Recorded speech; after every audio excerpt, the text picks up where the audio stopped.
Hi, I'm Jay, and the reason I'm reaching out is because I wanted to get some very important information to you about your home for sale. And in the real estate business, we call that a for sale by owner, or a FSBO. And I also wanted to get in touch because I work with a lot of buyers and sellers, and I wanted to find out maybe if there's something I could do to help you out. Let's get started, okay? If you're considering selling your home without a real estate agent, I'm sure you have a good reason, because to do that, you must be prepared to commit a lot of your time, your energy, and your abilities to the task. And today I want to talk to you about what it really takes to sell your own home without hiring a realtor. One of the first questions I always get from a FSBO is, do you have a buyer for me? And that's a great question. I do have a number of buyers. However, I'm not talking to you because I have a specific buyer for your house. What I do is find buyers for people like yourself who want to sell their home. And I know you want to sell it yourself, and you're probably not ready to list with an agent.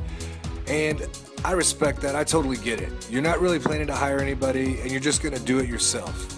So let me ask you, why do you think lawyers have the saying, a man who is his own lawyer has a fool for a client? I think it's because lawyers realize that it's easy to get emotionally involved, and having a third party is like a buffer. You know, it tends to protect you from making a bad choice, and it gives you a distance and a separation so that you can make the best choice and not just the off-the-cuff emotional choice. Now, this example might seem silly and even obvious, but a doctor wouldn't perform surgery on themselves, right? And pro athletes don't coach themselves. Aside from their staff, they also hire their own strength coaches, their own conditioning coaches, their own mental coaches, their own spiritual coaches, etc. You get the idea, right? They don't do it all themselves because they need an outside perspective to keep them on track and focused on their ultimate goal. With that in mind, let's take a look at what you're really up against, because selling a house is not as simple as a weekend project.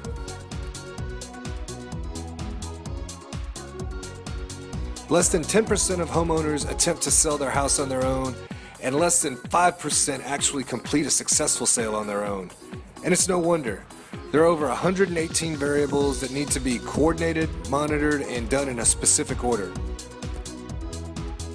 And even with a simple, straightforward transaction, there are at least 15 different people that will need to handle some portion of the file to get it to the closing table. And knowing who those people are and when to get them engaged in the process can make all the difference. It could mean the difference between selling your house and making your next move, or having to put off your future plans, or even worse yet, getting sued because of some sort of minor thing that you didn't know about. And that can be overwhelming for most sellers. Let me give you a real-life example. I have a friend who saw this happen firsthand. He had buyers from Florida, and they were actually moving out of Florida to retire, if you can believe that. That's ironic, right? And they already had their house in Florida under contract, and they were selling on their own as a FSBO. My friend helped them find a house here in Texas that they really liked, and they put it under contract. They told their friends they were moving. They had the moving company all lined up. They had family here, and they were excited to have them move back and be close by, and then bam! The buyers on their house in Florida didn't like something that the inspection had uncovered. Now, the sellers weren't trying to hide anything.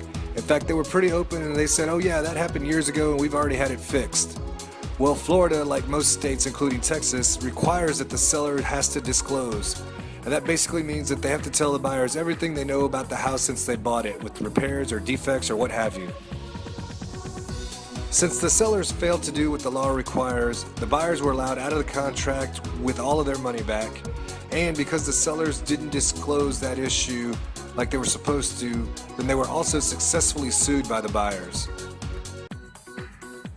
And of course, this meant that they lost out on the house here because they couldn't purchase without the proceeds from selling their house in Florida.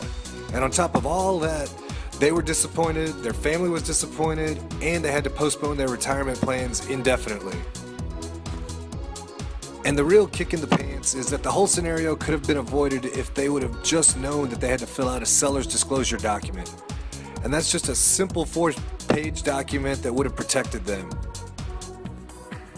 And to continue to make matters worse, Of all of the FSBOs that have a successful sale, the average price they sell for is only about 80% of what the average house sells for. So you end up doing all this work and taking on all these extra responsibilities and liabilities only to net less money in your pocket. And I'm sure that's not why you wanted to do this on your own, right? Well, moving on. Do you know what the top 4 most difficult tasks are for FSBO sellers?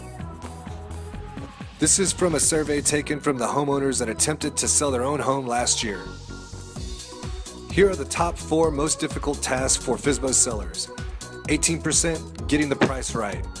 13% preparing and fixing up the home for sale.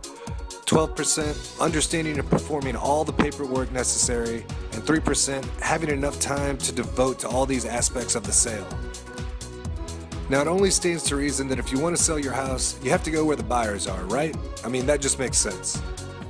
Well, do you know where the first place is that buyers go when they've decided to purchase a home? Well, before they schedule any appointments, before they drove any neighborhoods, and before they even got qualified for a loan.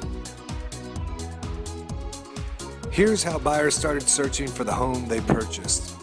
Over 92% said the first thing they did was go online and start looking for homes before they did anything else. Now that's 9 out of every 10 home buyers. That means that you have to have a strong online presence to even get your home noticed by home buyers.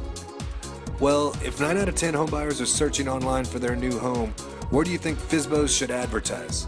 Yep, you guessed it, online. But what actually happens is less than 10% of FSBOs were using the internet at all to market their homes.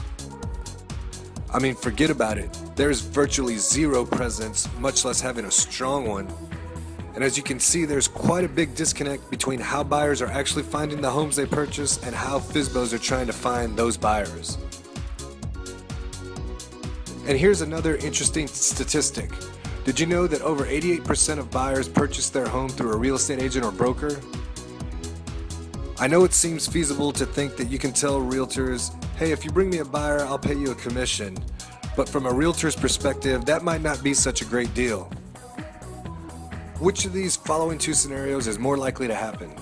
First, as an agent, knowing that FSBOs don't do this every day like we do, this means that we have to pick up the slack and work harder for a FSBO transaction. And this is because we will probably have to take care of both sides of the transaction. We have to help our client, which is the buyer, and we have to help coach the seller to make sure they're getting things done on their end. So in the end, we have more work to do, and potentially for a discounted commission also. Or we have scenario number 2, and as an agent, knowing I have a qualified buyer, and instead of trying to find a needle in a haystack by searching several FSBO websites and Craigslist and whatever else, I could just go to the MLS and find lots of homes that meet my buyer's criteria. Then I can quickly go online and schedule an appointment, all the while knowing that the seller is represented, so I only have to work on my client's behalf, not both sides. And my commission is secure because it is already guaranteed in writing. Now honestly, which would you choose if you were an agent? So let me ask you one more question. Since you already decided to make the move and sell your house and get to where you want to go next, it sounds like you're pretty motivated to actually make this happen. And if I could help you get your house sold and get into where you want to go next faster and still net you the money you need in your pocket, would you consider interviewing me for the job now? And I understand that you might be thinking, well, how are you going to do that? And that's a great question, and that's exactly why we should meet. I just want to sit down and share some ideas and strategies that I can use that a lot of times that can help people like yourself get their homes sold. And I want to get you the result that you want, to get your home sold and protect your equity, help you net as much money or more, and without the hassle, because I'm going to be the one doing the work. Now, wouldn't that be great? Well, if you answered yes, then go ahead and give me a call and we can set up a time to get together.